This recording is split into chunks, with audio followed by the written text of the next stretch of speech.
दादा पुतळा उभारला त्यानंतर विरोधक कोणी पुतळ्याची पाहणी करण्यासाठी आले नाही, मात्र पुतळा कोसळल्यानंतर जोडेमारो आंदोलन करतायत. कसं जोडेमारो आंदोलन करतायत कसं बघतो? काय मारो?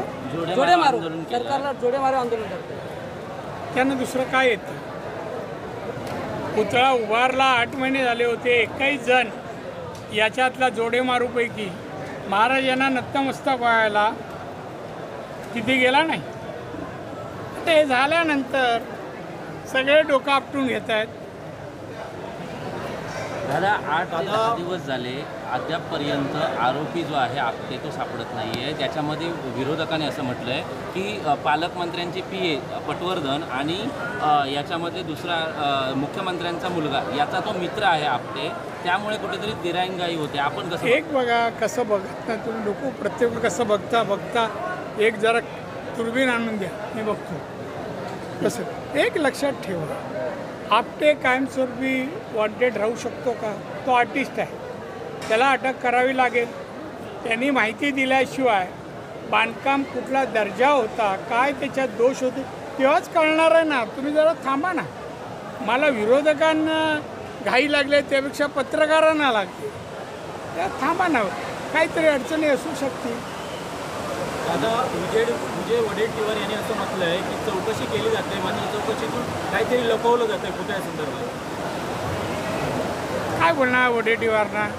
नावात विजय आहे आणि जे वाक्य उच्चारतात त्याला पराभव आहे. अरे कशाला लपून ठेवणार बाबा? तुला मिळणार, अपोजिशन लीडर आहेस. आणि माझा चेला असे प्रश्न विचारतो, मला दुःख वाटतं. विजय वडेट्टीवार स्वबळावर मुख्यमंत्र्यांची घोषणा होईल, शरद पवार म्हणतात. स्वबळावर ज्याचं संख्याबळ असेल त्याचे तोच मुख्यमंत्री असेल असं शरद पवारांनी कोल्हापुरात. त्या तिघांमध्ये ना शरद पवार 1-2 दिवसांनी ते 2-2 स्टेप पुढे मागे जातात. मी म्हणालोच काल का फरक. आज बोलतील तर उद्या असेलच असं नाही.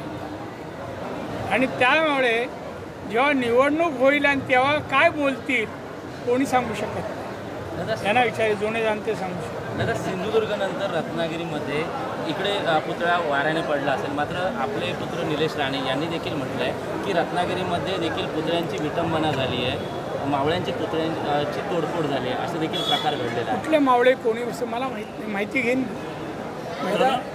दिशा सालियान प्रकरणी उद्धव ठाकरे यांनी तुम्हाला फोन केले होते अशी पुन्हा एकदा चर्चा आहे, तुम्ही पुन्हा म्हटलं होतं? मी बोललो ना, केले होते.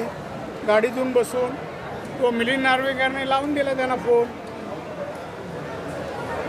की जरा सांभाळून घ्या, तुम्हाला पण मुलं आहेत.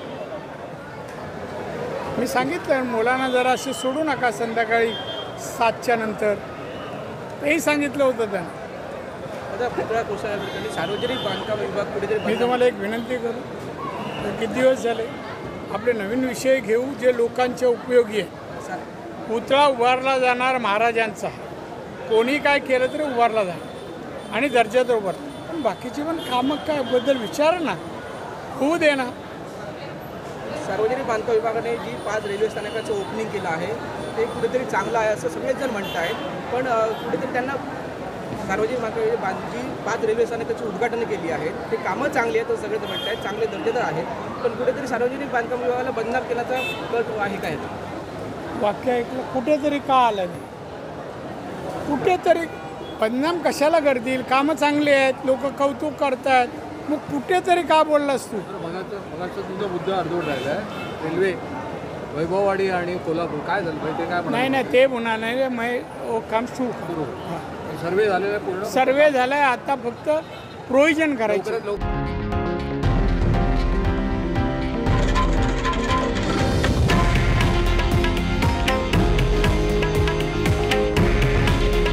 हे आहे देशातील नंबर 1 न्यूज नेटवर्क आणि आपण पाहत आहात TV9 मराठी. काळजी तुमची, हित महाराष्ट्राचं.